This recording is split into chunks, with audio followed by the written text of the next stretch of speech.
सबसे पहले माननीय राम समोशी साहब और हमारे प्रेस से आए हुए हमारे मेहमान और सब मेहमान सबका मैं स्वागत करता हूँ इस अवतार पार्टी के प्रोग्राम में।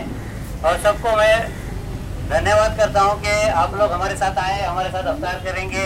हमको बहुत इस बात की खुशी हो रही है और एक बहुत खुशी का मौका है। सब मिलजुल के हम लोग रोज़े अवतार कर रहे हैं रमज़ान के इस पवित्र महीने में, और ये एक बहुत खुशी का मौका है। और ये खुशी ऐसी है कि इससे सब लोगों को खुश भी होंगे और हमारा अल्लाह भगवान जो है वो भी खुश होगा कि हम लोग भाईचारा आपस में, क्योंकि अल्लाह यही चाहता है कि ज़मीन पे अमन कायम हो, शांति रहे। और सबसे बढ़कर मैं रावड़ी पुलिस स्टेशन को इस बात के लिए धन्यवाद देता हूँ। बहुत ज़्यादा मैं दिल से बोल रहा हूँ कि रावड़ी पुलिस स्टेशन इतना अच्छा हमारा एरिया को मेंटेन किया हुआ है। कोई भी त्यौहार हो, ईद हो, कुछ भी हो, इतना अच्छा बंदोबस्त, ना किसी को तकलीफ होती है, ना कुछ ट्रैफिक को तकलीफ नहीं, डाइवर्ट करके कुछ भी करके किसी को कोई तकलीफ नहीं, किसी को कोई ऑब्जेक्शन नहीं, किसी को कोई गिला नहीं, किसी को कोई शिकवा नहीं। ये रावड़ी पुलिस स्टेशन का बहुत स्पेशल और बहुत ही अच्छा काम मैं यहाँ पे देख रहा हूँ। पिछले 9 साल से मैं वो बिल्डिंग में रह रहा हूँ और मैं देख रहा हूँ कि बहुत ही अच्छा काम, ये ऐसा है कि मैं ऐसा मुंह पे तारीफ नहीं कर रहा हूँ। असल में मैं देख रहा हूँ, मैं रोज का देखता हूँ और मैं दिल से बोल रहा हूँ। मैं घर में भी बोलता हूँ कि देखो अपना रावड़ी पुलिस स्टेशन कितना अच्छा बंदोबस्त करता है। कुछ भी हो जाए, कोई भी कैसा भी त्यौहार हो, कुछ भी प्रॉब्लम हो ना हो, प्रॉब्लम आता ही नहीं है, प्रॉब्लम ही नहीं आया। मैंने तो 9 साल से देख रहा हूँ, मैं कोई प्रॉब्लम यहाँ पे नहीं आता है। तो इसके लिए मैं बहुत ज्यादा रावड़ी पुलिस स्टेशन को धन्यवाद करता हूँ इस मौके पर। और अब मैं शाकिर साहब को बोलूंगा कि रमजान और रोजे के बारे में थोड़ा सा हमको जानकारी दे ताकि हम एक दूसरे को जान सके।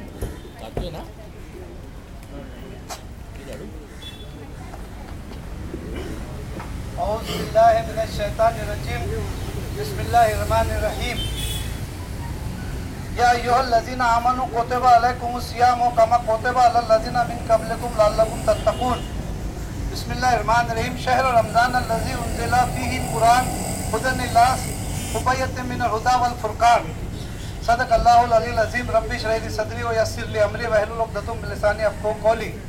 आदरणीय व्यासपीठ आणि इथे उपस्थित असलेले प्रेसचे आमचे बंधू, पोलीस स्टेशनचे सर्व कर्मचारी, अधिकारी, माझे बहिणी बंधूंनो, मी आपल्यासमोर पवित्र कुराणातील अध्याय क्रमांक 2 मधील श्लोक 183 व 185 अरबी भाषेत पठण केलेले आहे।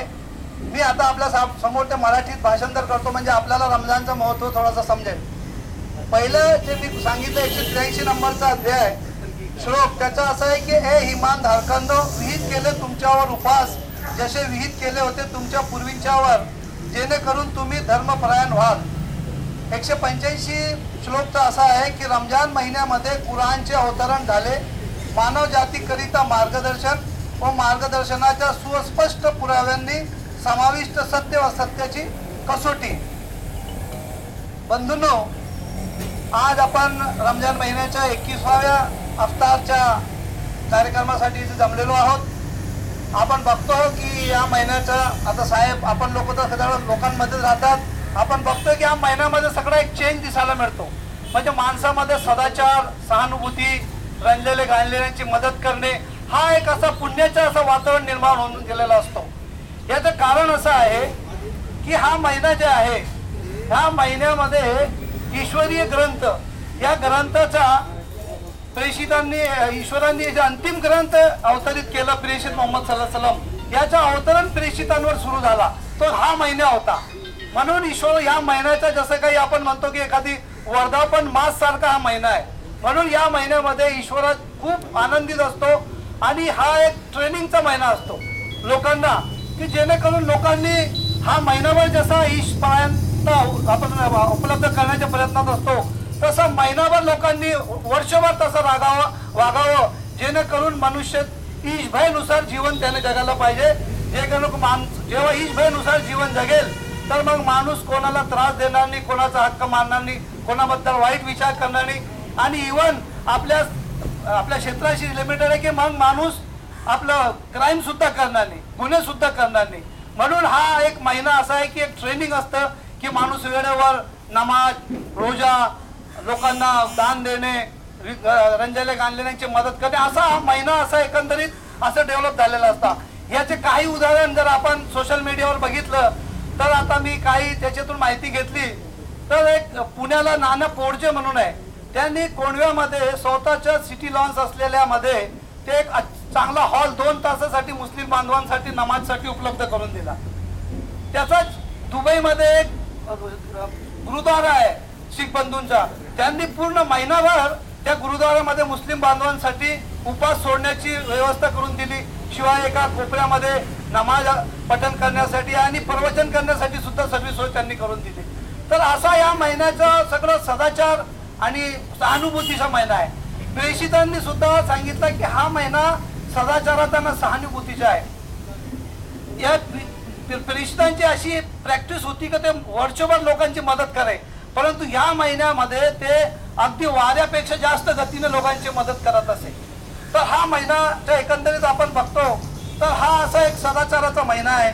आणि मित्र, कुराण या महिन्यामध्ये अवतरित झाला. त्याच्यामध्ये आता मी तुम्हाला त्याचा ट्रान्सलेशन सांगितलं आहे की हा संबंध मानवजातीसाठी मार्गदर्शन आहे आणि सत्य आणि असत्यमध्ये फरक करून दाखवणारं पुस्तक आहे, म्हणून याला कुराण म्हणतात. म्हणजे सत्य आणि असत्यमध्ये फरक करून देणारी पुस्तक.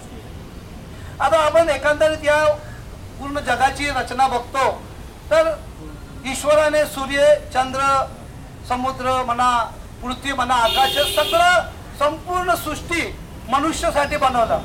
पण मनुष्याला ईश्वर सांगतो मी फक्त मनुष्याला माझी प्रार्थना करण्यासाठी बनवला. त्यामुळे आता कुराणमध्ये आता ईश्वराने सांगितलं आहे की मी मनुष्य आणि जीन्सला फक्त याच्यासाठी बनवलं की त्यांनी माझी आचरण, माझी भक्ती करायला पाहिजे. तर ईश्वराने मानव निर्मिती केली. सगळं निर्मितीपेक्षा सर्वात श्रेष्ठ मानवाला बनवलं आणि सगळं सृष्टीला मानवाच्या सोयीसुटीसाठी लावून दिले. पण मानवाला फक्त ईश्वराची भक्तीसाठी बनवला. तर हे जग जे आहे, मानव, ईश्वर म्हणतो की हा जग एक आमचा एक माझा एक कुटुंब आहे आणि सगळे बंधू, सगळे जे या क्रिएचर्स आहे, या मानव जाती आहे, ते संबंध मानव जाती एकमेकाशी भाऊबंद आहे. आणि ईश्वराला त्यांच्यात सगळ्यात श्रेष्ठ ईश्वरांजवळ तो आहे जो या सगळ्या कुटुंबाला सर्वात जास्त लाभदायक आहे. ईश्वर म्हणतो तो माझ्यासाठी सर्वात जवळचा आहे आणि सर्वात श्रेष्ठ आहे. आता कुराणामध्ये जे म्हटलं आहे की तुम्ही रोजे परायण करा म्हणे, जेणेकरून तुम्ही ईशपरायण उपलब्ध होईल. ईशपरायण म्हणजे ईश्वराचं भय. माणसाने ईश्वराच्या भयानुसार जीवन जगायला पाहिजे. आता याचं आपण उदाहरण जर बघतो तर साहेब 1450 वर्षापूर्वी अरबस्तानमध्ये असा जीर्ण झालेला समाज होता आणि अगदी त्याला म्हणावं की अगदी रानटी लोक होते की त्यांच्यावर कोणी म्हणजे राज्य करायला सुद्धा तयार नव्हता. ते व्यभिचार, दारू पिणे, आई सावत्राईच्या बाप मेल्यावर सावत्राईशी लग्न करणे, बहिणीशी लग्न करणे, मुली जर जन्माला आली तर त्याला आधीच गड्डा खोदून त्यांना रुजून टाकणे, असे अनेक ते समाजामध्ये वाईटपणा होतं. पण प्रेषित मोहम्मद 1450 वर्षापूर्वी आले आणि ईश्वरांनी सांगितलं की आम्ही प्रेषितांना सकल विश्वासाठी कृपा बनवून पाठवलं.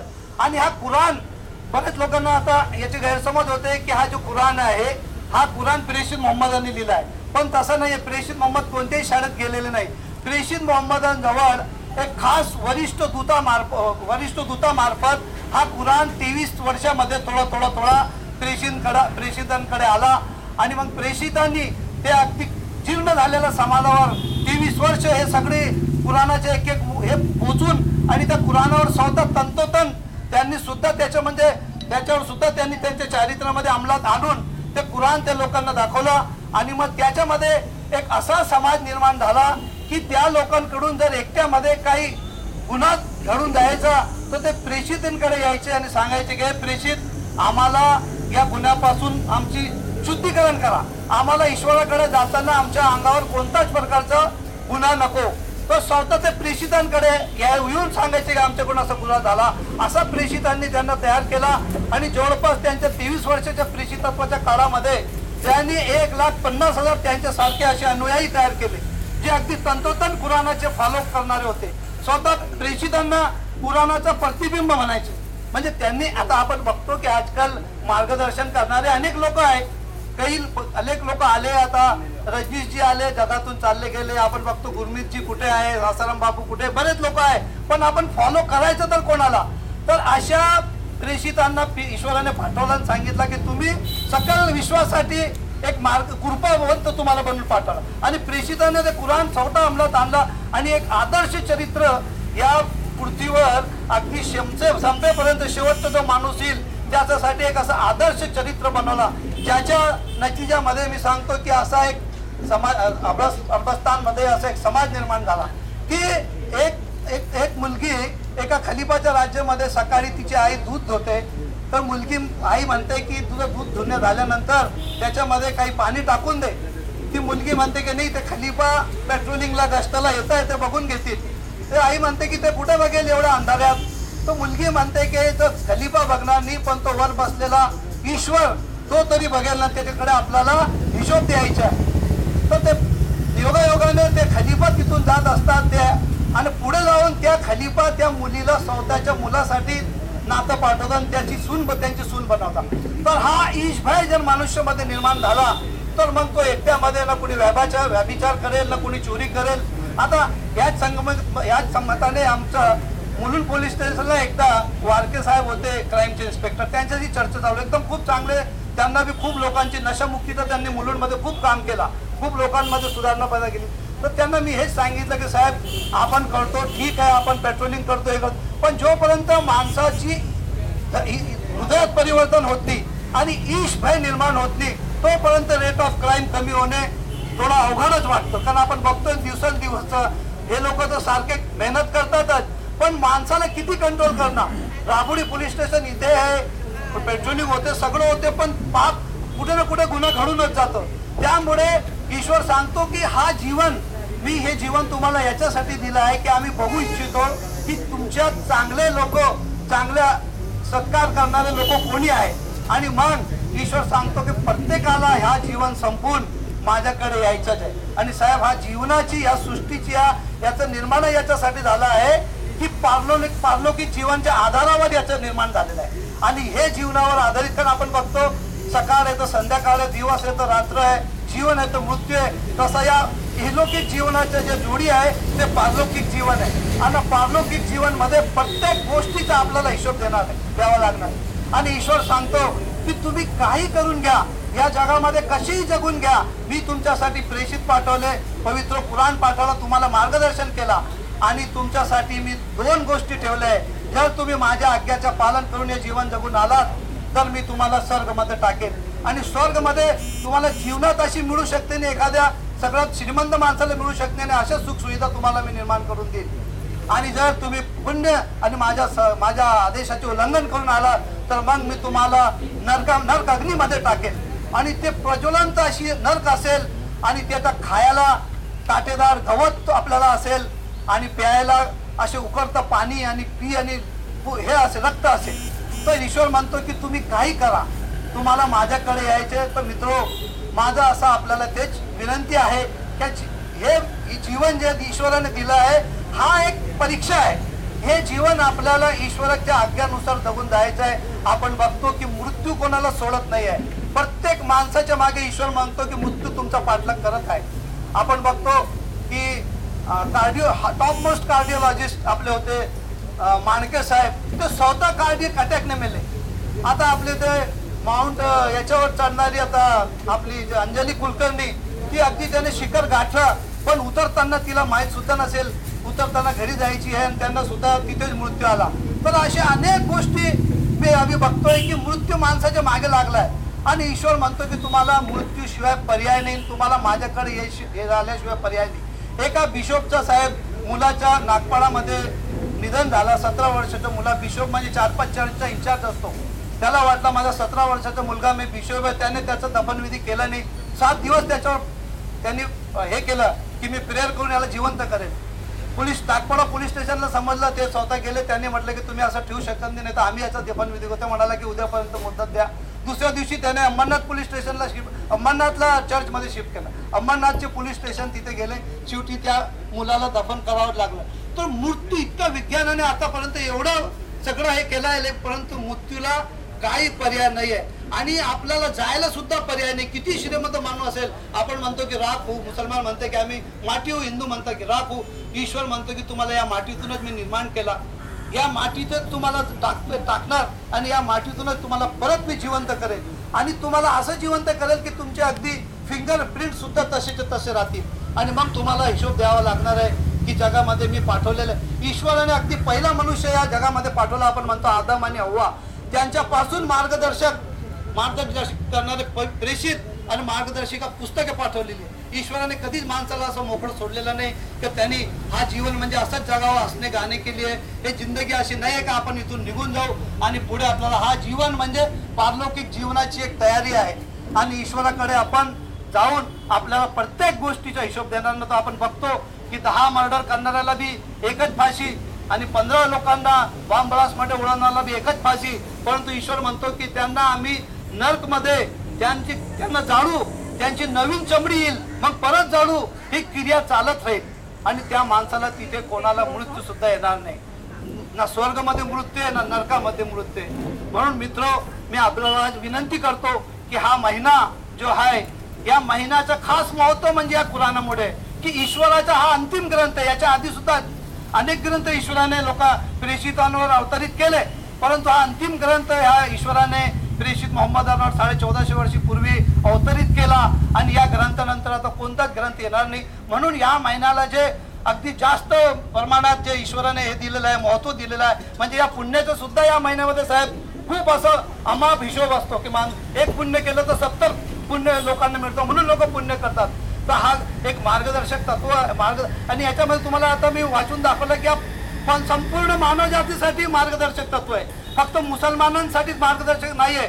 बरेच लोकांनी यांनी स्वतः आमच्या मुसलमानांनी सुद्धा याला अजून समजून याच्यात काय लिहिलंय हे समजून अजून वाचलेलं नाही आहे. कारण हे मार्गदर्शक तत्व आहे, म्हणजे जीवनामध्ये अगदी सकाळपासून तर रात्रपर्यंत, रात्रपासून तर न्यायालयात असो की समाजात असो की घरी असो की आपण कोर्टात असो की नोकरीवर असो, त्याच्यामध्ये माणसाने कसं वागावं, कसं त्याचं जीवन चरित्र आहे आणि याचं पूर्ण डेमॉन्स्ट्रेशन प्रेषित मोहम्मद यांनी त्यांच्या 23 वर्षाच्या प्रेषितत्वाच्या जीवनामध्ये करून दिलं. म्हणून माझ्या सर्वांना अशी विनंती आहे की आपण अनेक पुस्तकं वाचतो, आपण ग्रॅज्युएट, पोस्ट ग्रॅज्युएट अनेक गोष्टी करतो, पण ईश्वराकडून जे आपल्याला जे काही संदेश आलेला आहे, जे काही पुस्तक आलेली आहे, जे काही अंतिम ग्रंथ आलेला आहे, ते आपण जरूर वाचावं.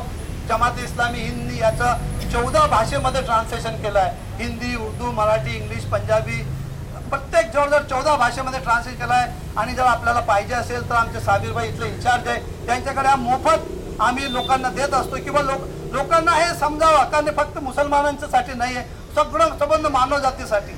आणि मग याचा आपण बघतो की याच्या नतिजामध्ये प्रेषिताने असा समाज तयार केला की जर एखादीची मुलगी अनाथ झाली तर ते लोक एकमेकाशी भांडायचे की याचं संगोपन मी करेल. म्हणजे कोणत्या गुन्ह्याच्या ते मार्गीच जायचे नाही, इतकं रात्रंदिवस गुन्ह्यामध्ये बुडालेले लोक, तो समाज असा एक आदर्श समाज त्यामध्ये तयार झाला. त्यामुळे मी आपल्याला सगळ्यांना परत विनंती करतो आणि माझे मी 2 शब्द इथे थांबवतो.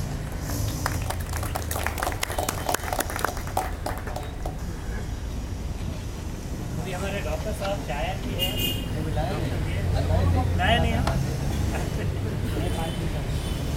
तो आपके लिए था 10 मिनट है सर, आप कम से बैठिए सुना. वर्मा साहब हमारे वर्मा साहब का बहुत सहकार रहा ये प्रोग्राम करने में, बहुत मदद किया इन्होंने. मैं इनका भी बहुत धन्यवाद अदा करता हूँ और अभी गुजारिश करता हूँ कि वो एक पंक्ति सुना दें अपनी रचना में. मान्यवर इसमें सगळ्यांना उपस्थित मान्यवर वरिष्ठ पोलीस अधिकारी श्री सोमवंशी साहेब, त्यांचे सहयोगी आणि पोलीस स्टाफ, महिला सर्वांना माझा नमन आहे, अभिवादन आहे. आपण या कार्यक्रमात उपस्थित झाले आहात त्याबद्दल मी आपल्या सर्वांचा सत्कार करतो आहे. मी शायर आहे, साहित्यकार आहे, लेखक आहे, पण मी एक माणूस आहे. या नात्याने आपण जे जमले तिकडे सर्व आपण भेटीगाठी झाले, हे आपल्यासाठी एक अत्यंत आनंदाचा एक विषय आहे.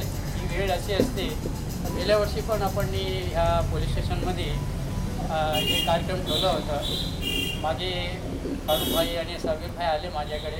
तर बोललो आपण काहीतरी विसरत आहे. तर बोलले नाही असं नाही, आपण हे 25वा किंवा 28वा रोजा असतो त्यापर्यंत आपण करू. हे कार्यक्रम आपण आयोजन केलं आहे. आणि सोमवंशी साहेबांबद्दल फक्त मी एवढंच म्हणणार का त्यांची जी कार्यशैली आहे ती इतरांपेक्षा वेगळी आहे. कुठेही माझ्या ह्याच्यामध्ये येता जाता ते भेटत असतात. त्यांची जी वागणूक आहे, त्यांचं जे हे सर्वांना एक अधिकारी म्हणून नाही, एक घराच्या कुटुंबाचा प्रमुख म्हणून ते सर्वांशी वागतात. ते त्यांच्या अतिशोक्ती म्हणा या काही म्हणा, त्यांच्या देवाने असंच मन ठेवावं. मी त्यांच्यासाठी 2 शब्द म्हणणार, कारण मला राहत नाही, आता मला बोलावंच लागत आहे की महक उठे गुलशन वो खुशबू आप, महक उठे गुलशन वो खुशबू आप है, दोस्ती वफा प्यार की तस्वीर आप है.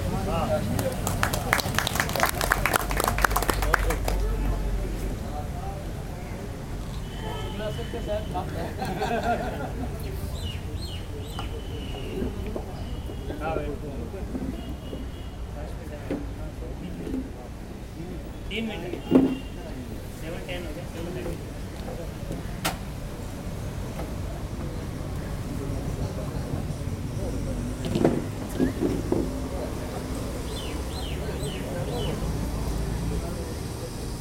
सर ये आपके लिए ये वाला कॉपी और बाकी लोग यहाँ से बुक्स थोड़ा छोटे छोटे बुक्स है जिसमें जानकारी के लिए हम लोग ले सकते हैं. सब इसमें चाहिए